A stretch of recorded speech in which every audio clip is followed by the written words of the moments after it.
Саламатсыздарбы достор? Форика биржалык мектебине куш келиңиздер. Эгер сиз трейдинг менен алектенсеңиз, анда буга чейин Fibonacci деген сөздү уксаңыз керек. Fibonacci куралы трейдингде аябагандай көп колдонушат. Аны каржы биржаларында колдоо же болбосо каршылык деңгээлдерин аныктаганга, баанын кандайдыр бир кыймыл аракеттерин аныктаганга, анализге бир кыйла жардам берет.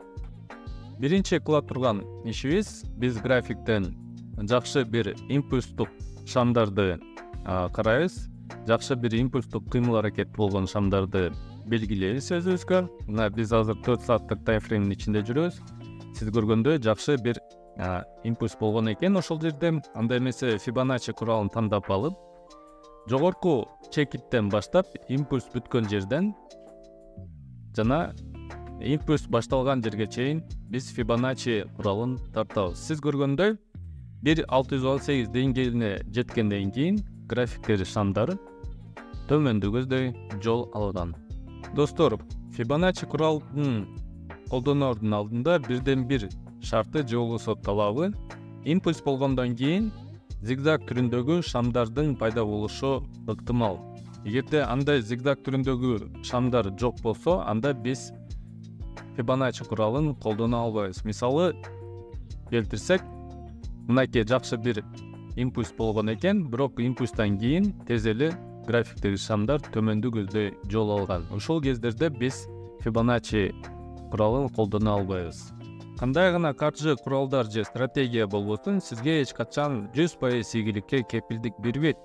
Fibonacci каржы куралын сиз өзүңүздүн стратегияңыздын бир бөлүгү же кошумча фактор катары гана кабыл алышыңызды унутпашыңыз керек. Анткени базарлар күтүүсүз болушу мүмкүн жана капиталдарды жоготуу коркунучу ар дайым бар экенин унутпашыңыз керек. Достор, трейдингди баштоодон мурун каржы жана инвестиция тармагында билим алып, тажрыйбалуу адистерден кеңеш алууну сизге сунуштайм. Анда эмесе, достор, төмөндө көздөй кеткен трендти анализ кылганга аракет кылалы. Мисалы, мынакей графиктен бул жерде жакшы бир мисал бар экен. Мынакей шамдын катуу бир жакшы күчтүү импульсу пайда болгон. Ошол импульска төмөнкү чекиттен баштап жогорку чекитке чейин биз Fibonacci куралын тартабыз. Эгерде ушундай тартып келсек, мынакей бияктан жакшы көрүнбөйт экен, бирок эгерде дагы узартсак, мына 1.618 деңгээлине жеткенден кийин графиктеги шамдар кайра жогору көздөй жол алган. Достор, буга чейин айткандай эле, баардык каржы куралдардын, анын ичинде Fibonacci куралы дагы сизге 100% ийгиликке кепилдик бербейт. Анда эмесе кайсыл жерде Fibonacci куралы иштеген эмес, карап көрөлү. Мисалга алсак, мынакей бул жерде жакшы бир импульс болгон экен. Ошол импульсту биз Fibonacci куралын колдонуп тартып көрөлү.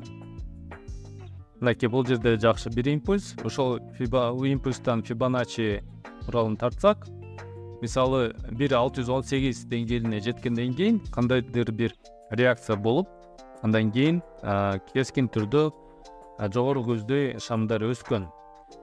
Экинчи деңгээл бул 2.618, андан кийин 3.618. Ошол деңгээлдерге келгенде дагы кандайдыр бир кыймыл аракеттер болгон. Мисалы дагы тартып жакшы карасак, мынакей 1.618, андан өткөн 2.618, кандайдыр бир кыймыл аракеттер болуп, андан да өткөн 3.618 деңгээлине жеткенден кийин тренд өзгөрүшкө болгон. Буга чейин айтып кеткендей, ошол кырдаалда Fibonacci куралынын 1.618 деңгээли иштеген эмес, себеби биз Fibonacci куралынын колдоноордун алдында графиктин жалпы түзүлүшүн, кандайдыр бир колдоо же болбосо каршылык деңгээлдерин аныктаганга биз кажетпиз. Достор, буюрса Fibonacci куралы боюнча маалымат пайдалуу болду деп үмүттөмүн. Эгер сиз трейдингке же инвестицияга кызыгып жатсаңыз, анда биздин мектепке кайрылсаңыз болот. бизде бир жумалык бекер курстарды өткөрүп турабыз. Экономика, трейдинг боюнча жана финансы боюнча жалпы маалымат алып кетсеңиз болот. Достор, биздин каналга катталып жана комментарийге өзүңүздүн ой пикириңизди калтырып кетиңиз. Мүмкүн сизди дагы кандайдыр каржы куралдары кызыктырып жатса, жазып кетиңиз. Биз милдеттүү түрдө кыска жана натыйжалуу видео жасаганга аракет кылабыз. Андай эмесе, сак саламатта туруңуз. Көрүшкөнгө чейин.